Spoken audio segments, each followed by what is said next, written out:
Welcome into the Talkin Tide podcast on the Pigskin Podcast Network. I'm Chase Goodbread of NFL.com and Crimson Cover Television. I'm joined, as I am twice weekly, by Travis Reier, the longtime senior analyst at BamaOnline.com. And we are here a night early, bringing your recap of the Alabama-Ole Miss game a little bit sooner than normal. We typically do that on Sunday night, but we're coming at you late Saturday night with this particular podcast. The Twitter feed for Talkin Tide, Talkin_Tide. You can get us on all sorts of apps as well. Subscribe to the Talkin Tide YouTube channel as well. Want to thank our sponsors, Peterbrook Chocolatier of Tuscaloosa, North River Dental Associates, and of course, DraftKings. We'll have more on those sponsors a little bit later in the program. Travis, taking a look back now at this Alabama win, 42-21, the final score at home. A game came with high anticipation. The air went out of it relatively quickly. Alabama running out to a strong first half lead, as we've seen them do many times before. And you got to love Lane Kiffin telling everybody to get their popcorn ready before the kick. I wanted Lane Kiffin to come back with get your popcorn at halftime too, but he was a little more melancholy at the half, Travis. Yeah, Lane was a little more subdued coming off the field there at the end of the half than he was early. Lane always makes things interesting. It's one thing you can say about Lane Kiffin. And yeah, Lane told us all to get the popcorn ready, and then Lane went out there for the first time in 14 games as the head coach of Ole Miss and didn't produce 300 yards of total offense. Before Saturday, in his 13 previous games at Ole Miss, Lane Kiffin had never had an offense held below 400 yards of total offense. Didn't get to 3 after he told us to get that popcorn ready, Goodbread. Yeah, it was not a pretty outing for Ole Miss's offense whatsoever, at least not by Lane Kiffin's standards. Some big defensive plays. Really, the story of the game, Travis, the 4th-down attempts by Lane Kiffin. He goes 2 for 5 in the game, if I'm not mistaken, on all in the 4th first down. half. Yeah. All in the first half, yeah. And look, I'm kind of a by the book guy when it comes to that sort of thing. However, Travis, I was with Lane on most of these. Yeah. I was with him on all 3 of the first drive. He went for it on 4th down, I guess 3 times on his first drive. Yeah. Made it a couple times. First 2 times. Yeah. Then they get stuffed by Tim Smith. Tim Smith's play right there ended up being the CBS play of the game. You don't see that much from a defensive tackle, but that was huge, obviously, Travis, because that came at a point where who knows what was going to happen in the game from that point.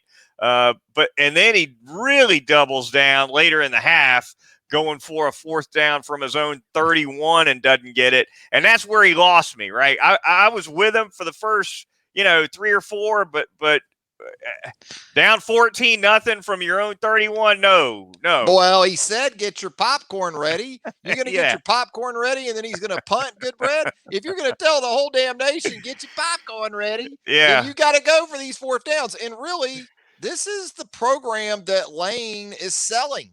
That's that first half, those 5 4th down attempts, Chase. This is what he's selling to recruits. Come here, man. We're going to throw caution to the wind. We're going to have fun. We're going to take chances. Well, maybe sometimes Lane paints himself into a little bit of a corner. I think you're right. He definitely painted himself into a corner by turning it over on downs 3 times the way he did. Another big defensive play in the game too, Travis. Fedarian Mathis with the strip sack of Matt Corral. The ball gets scooped up by Justin Aboibe. That one turned things in a big way as well. It really did, and it sent that game to 28-0 at the half. And the big problem for Lane, and why Lane had to stay aggressive there, even in the latter stage of the second quarter, he knew Alabama was getting the ball coming out. So 21-0, he's got to try. He knows he's got to try to go get something in the final 2.5 minutes of that half. And as a result, he ends up down 28-0 with Alabama getting the ball coming out. How big was it, in your opinion, that Alabama was able to counter? I say counter. They ended up getting the turnover on downs, but after the opening drive for Ole Miss goes 16 plays, eats up a ton of clock. Alabama comes right back, goes 94 yards on 13 plays, ate a bunch of clock of their own. They pretty much ate up the whole first quarter with those two possessions, one each. For me, Travis, my thought at that point was, you know what? If Alabama had hit two big pass plays to score the same 7 points right there, and then you throw the defense right back out on the field, not only being a little bit gassed, even from the start of the game. I don't care if it's the start of the game. 16 plays is 16 plays. They go right back out there. They're at least a little gassed out of the gate. And on top of that, how much coaching can you get on one of those, super quick touchdown drives, right? At 13 plays, allowed them to get coached up on defense as well. I thought that was big.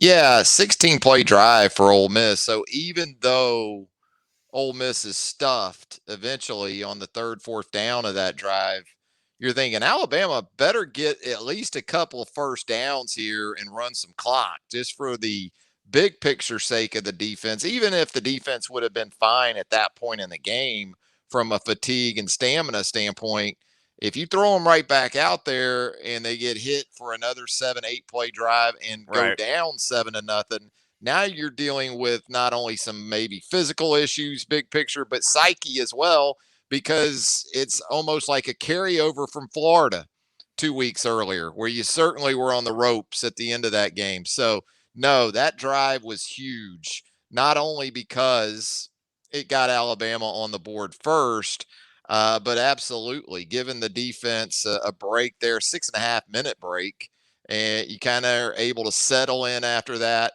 I think after that 16-play drive, Ole Miss the rest of the game just 47 plays. So 63 snaps for Ole Miss compared to 86 last October. That's a quarter's worth right there. No doubt. Brian Robinson, a big game for him for sure. Of course, he sat out last week nursing those ribs. Didn't look like anything was bothering him today. Travis, 36 carries, 171 yards, 4 touchdowns. Kind of shades of Derrick Henry with 36 carries, right? I mean, that's a big load for one back at Alabama. I wrote in my post-game piece for BamaOnline.com what you just said. It was like it was Derrick Henry Appreciation Day at Bryant-Denny Stadium with all those carries and that workhorse performance, and almost like a Derrick Henry cover band, Brian Robinson playing all the hits for Derrick Henry from back in the day. Hell of a performance. Unfortunately, at least some of it due to the injury to Jason McClellan there in the 3rd quarter that I know we'll get into, because that's obviously significant. And hearing Nick Saban post-game didn't sound promising for Jason McClellan for the foreseeable future. And as we've talked about in the past, you look at Alabama's running back situation a lot of years, and you go, man, they got 5 or 6 backs. How are they going to keep all these guys healthy?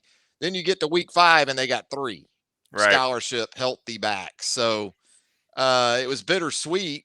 And even Brian is nicked up a little bit. You can still tell coming off the ribs from a couple weeks ago. He's gimping around a little bit out there on Saturday. So Trey Sanders, Roydell Williams, ready or not, they're going to have to be able to give them something beginning next week at Texas A&M. Yeah, Williams got in there a little bit, I think, in the second half. Robinson's night, though, for sure, or day, I should say. Alabama for the game in total, 50 rushes, 210 yards. And it was clear from the jump that Ole Miss was not going to have much luck stopping Alabama between the tackles. They like to run those 6 DBs out there a lot. We saw a lot of that 6 DB look, I think, Travis, from the Rebels. And that's going to – and, look, I know you can walk up safeties and whatnot. That's fine. But when you're only playing with 5 big bodies, I don't care how many – you can walk up all the safeties you want. Yeah, you're light. You're still light. Exactly. You're still light in terms of personnel. And really the 2 teams in the SEC that we talk about the most in taking that approach, Arkansas and Ole Miss, what happened to them in both their games, in both those games against superior personnel, big people, both Arkansas and Ole Miss got mashed by the running game. No doubt about it. Jace McClellan, you mentioned him going down. Doesn't look like he's going to be back anytime soon. No official word on his injury. But do you expect Roydell Williams to kind of jump in and be the two-man, or do you think it's more of a committee picture next week? That's going to be interesting. It is, and I think you're even to the point with Wheaton out to go along with McClellan. You might have to consider some cross-training of some guys at some other positions, maybe some wide receivers that in a pinch, and just in case you have to, go with another guy or you need help at the position. So, yeah, I would think it comes down to Williams or Trey Sanders. Obviously, at this point, Saban said after the game on Saturday that stuck with Brian Robinson in part because he was the hot guy. It could be that way with the two backups, that we've seen that in the past, maybe more in that 2-3 role, that second or third back can be almost a week to week thing. And also how much you trust one or both of these guys off the ball where pass protection is concerned. Both have put the ball on the field this year with fumbles. So, they've got some proving to do here in the next few days. Defensively for Alabama, big day again for Will Anderson, the Crimson Tide's top pass rusher, notches a sack, 2.5 tackles for loss. He got a little bit dinged too, though, it looked like, Travis. I don't think he was 100% by the time that game closed down. And, of course, he had a little bit of a ding, I think, on his knee a couple weeks back. So you wonder with him, even though he may not be technically injured, you wonder about the season accumulation of dings with Anderson. It's almost like Brian Robinson at running back at this point now, and the workload and also how both those guys play the game. I mean, both have no problem with the physical aspect of it. As dynamic as Will is, I think a lot of people that don't really watch him play by play week to week probably think he's the prototypical edge rusher, a speed guy and wins with speed and, isn't so much about power and maybe always checking in against the run. He absolutely does all those things. So 9 more tackles for Will Anderson from the outside linebacker position. That's a lot for an outside linebacker on Saturday. And then a couple and a half more tackles for loss. So just continues to be just an incredibly dominant force. And absolutely, they've got some talented young guys. Drew Sanders is playing at a high level at the other side. Played well once again on Saturday. But, you start getting into Chris Braswell and some of the other guys, you start getting down the depth chart, kind of like you do at running back. And there's a good bit of uncertainty once you start doing that. Offensive line for the Crimson Tide, obviously a big day for those guys, paving the way up front, a lot of big holes. And not only that, but Bryce Young had a ton of time to throw the football. So really a dominant effort for sure, I think, for Alabama's offensive line. And, Kendall Randolph, I thought looked really good at that tight end spot, Mm-hmm. Travis. Block it. He can collapse things on the edge when he gets his man and moves them. Kind of reminded me a little bit. He looked a little Sean Draper-like to me. Just going way back. Just collapsing on guys. He's found a role there. I think it's fair to say at this point that for whatever reason, he's a more effective blocker at tight end than he would have been at right tackle. And I think, though, it's kind of almost interchangeable, but they're better with Kendall Randolph in that tight end role than they would be with him at right tackle and not having him. You know what I'm saying? If that makes any sense.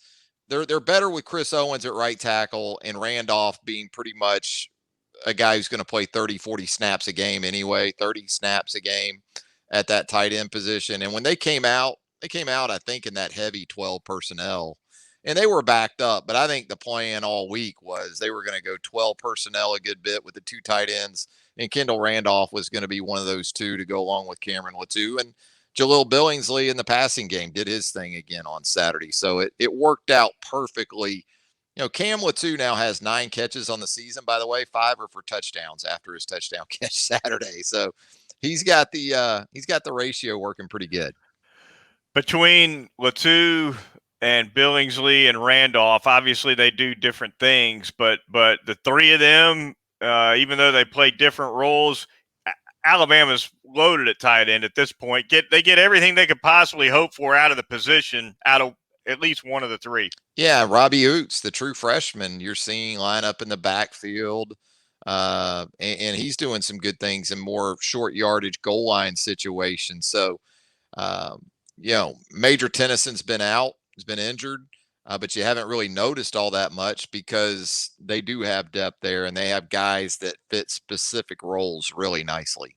Yeah, no doubt about it. Talkin Tide podcast on the Pigskin Podcast Network, the Twitter feed, Talkin_Tide. Chase Goodbread and Travis Reier with you, looking at that Alabama-Ole Miss game. We're going to thank a couple of sponsors for the program here, starting with North River Dental Associates. Former Alabama linebacker Jack Smalley can tackle every sort of dental need you might have with a well-trained staff of dental hygienists. North River Dental can handle porcelain veneers, pediatric dentistry, the laser dentistry, the teeth whitening services, which are always popular, Botox and Juvederm as well to tighten up those facial features. Find them over at 1100 Fairfax Park. It's conveniently located right off of Watermelon Road. On a routine cleaning, Dr. Jack is going to get you in and out of there, typically in under an hour. For an appointment, give them a call at 752-3506 or visit northriverdentist.com. I'm going to tell you about Peterbrook Chocolatier, the chocolate champs, the champions of chocolate, out there at 1530 McFarland Boulevard North in the Indian Hill section of Tuscaloosa. There you see them, those hand-dipped chocolate strawberries that you're going to find there at Peterbrook Chocolatier, the signature chocolate-covered popcorn, of course, and the Alabama-themed chocolate goodies as well. Maybe that script day, a little Roll Tide. They also have those full-size chocolate footballs this time of year. And you ask, well, what do they inflate those footballs with? Well, they are inflated, Chase, with that chocolate-covered popcorn. So you get essentially a regulation-sized chocolate football.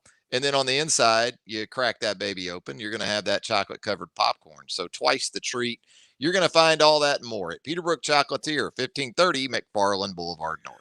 I wonder what we could do in a pump, pass, and kick competition with one of those chocolate, or at least with the toss, right? Yeah. Can we fire? You think you can fire that thing 25 yards? That inflation is Tom Brady approved. He even approves of how those footballs are inflated. There you have it. Yeah. Finally, we want to thank DraftKings, our corporate sponsor.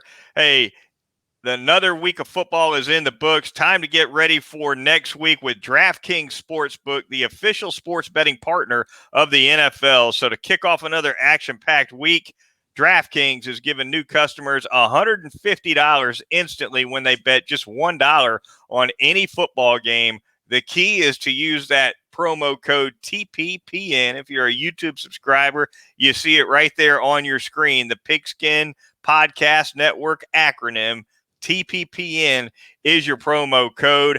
Download the DraftKings Sportsbook app now.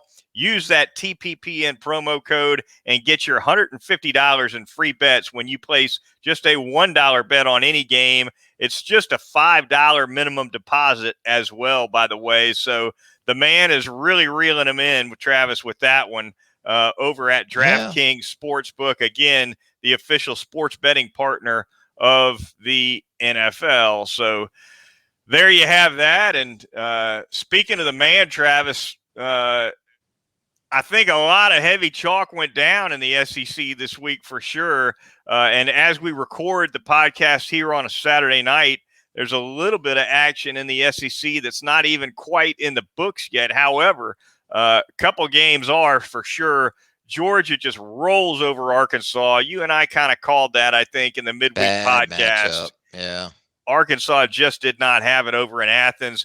Kentucky knocks off Florida in Lexington 20-13. Travis, I'm getting daughter reports. My middle child, a UK student, of absolute mayhem in the streets up in Lexington over that one. Well, is it that, or are they fired up about the opening of Keeneland, the racing up there in the bluegrass? Yep. Hey, look, Mark Stoops got to carry the load up there. Cal's not making NCAA tournaments, so good on Mark Stoops. That was a Mark Stoops special, that game. That was the perfect Mark Stoops game. and give them a lot of credit. And you wondered if Florida would be able to continue to improve after that moral victory over Alabama a couple Saturdays ago. That's a tough trip up to Lexington, and but you can't lose that game if you're Florida.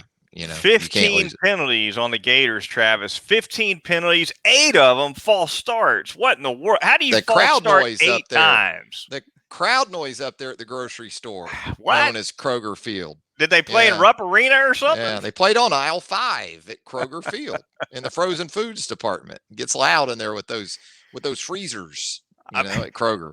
If you false start 8 times in Lexington, would you have done it 20 times at LSU? And I think, though, with all that being said, Florida down 7, still had 9 shots in goal-to-goal situations at the end of the game. Could not get in the end zone. Boy, the Florida fans. If Anthony Richardson truly is 100% ready to go and available, and I thought Emory Jones, to be fair, after he threw the awful pick there in the second half, I thought he bounced back pretty nicely and at least gave his team a chance. But the bottom line is they couldn't get in the end zone enough. And so, the Wolves are out in Gainesville. Could not get in the end zone. I think Kentucky only attempted 13 or 14 passes, something like Travis, and only threw for about 70 yards. So, wow. Christian Rodriguez, though, man, you get it into that kind of game with my guy at running back, he'll turn it into a 4-quarter, 4-minute drill. And that's not the place you want to be with Stoops and his defensive background, and then being totally comfortable with riding Christian Rodriguez. And Wan'Dale Robinson gave him an explosive play, too, that they don't get enough of in the passing game. That dude's got a little Jalen Waddle to him, the Nebraska transfer. Big game for the Cats, no doubt about it. Finally, Mississippi State, Travis, taking care of business against Texas A&M. That final score, 26-22. That one was pretty tight late as well. But the Pirate getting it done on the road. Jimbo incurs his second loss of the season. Speaking of heat being turned up, at your $75 million coach dropping his just got a raise. He got another raise. He got a raise and didn't have leverage, and A&M threw him a raise before. I'm talking about the old deal, I guess. Oh yeah, the old deal was 75. The new one I guess is like 90 or something. Who knows? But yeah, how about the CBS folks right now with Alabama, Texas A&M primetime next Saturday? And A&M losing back-to-back to Arkansas and Mississippi State. That's, Nick Saban coined rat poison in College Station. He may have to use it talking this week about not overlooking Texas A&M. He may have to talk rat poison in relation to Texas A&M, who we thought was going to give us a top 10 matchup next Saturday night. Goodbread. How hard was the ticket man rooting for A&M tonight? Oh, jeez. Ticket man is inconsolable right now. Did not like that outcome. There's nothing you can do for the College Station ticket, man. Maybe Garth Brooks is coming to town, in the next couple of months or something. He can rebound. Maybe George Strait, something like that. Get the boys fired up. I was thumbs. We're out of here in just a second, but real quick, you and I are Sopranos guys, Travis. I'm thumbs up on the Mini Saints. Haven't seen it. Where it came up. Okay, I won't spoil it then. Yet. Yeah, but I knew you were going to theater it, and that's what I want to do. I want to theater the thing. Went to the theater. I won't spoil a thing. It was. Did you get your popcorn ready? Did you get your popcorn ready? Went to one of those dine-in theaters actually, where they actually bring your popcorn straight now, Travis, over there. Yeah, they got it. It's just like football games. They got to do that stuff at theaters now because you'll just stay home. Yeah, they got to do that stuff. No doubt. But Dickie Moltisanti, he was a rabble rouser. He was something, that one. All right, that's going to do it, folks, for this edition of the Talkin Tide podcast. For Travis Reier of BamaOnline.com, I'm Chase Goodbread of NFL.com and Crimson Cover Television. Be sure to join us midweek when we break down Alabama's upcoming game against Texas A&M. We'll talk to you then here on Talkin Tide.